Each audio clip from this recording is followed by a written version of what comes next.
ভারতীয়দের বাধার মুখে বাদ দেওয়া সম্ভব হচ্ছে না। মনু নদীর ভাঙনে আমার কয়েকটি এলাকা প্লাবিত হয়েছে এবং মাননীয় সদস্য মৌলভীবাজার ২, আপনি কথা বলুন। মৌলভীবাজার ২, শওকতুল ইসলাম। মাননীয় স্পিকার, আপনাকে ধন্যবাদ।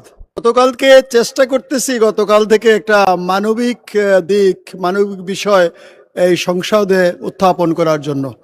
আমার নির্বাচনী এলাকা মৌলভীবাজার ২, মনু নদীর ভাঙনে আমার কয়েকটি এলাকা প্লাবিত হয়েছে এবং ভীষণভাবে ক্ষতিগ্রস্ত হয়েছে। সাহায্যের পরিমাণ একেবারে নাই বললেই চলে। আরেকটি কথা, বর্ডারে স্থানীয় জনগণ বাদ দেওয়ার চেষ্টা করছিল, কিন্তু ভারতীয়দের বাধার মুখে বাদ দেওয়া সম্ভব হচ্ছে না। এজন্য এলাকা ক্ষতিগ্রস্ত হচ্ছে। সংশ্লিষ্ট কর্তৃপক্ষকে যথাযথ ব্যবস্থা গ্রহণ করার জন্য আমি বিনীত অনুরোধ করছি। ধন্যবাদ মাননীয় স্পিকার।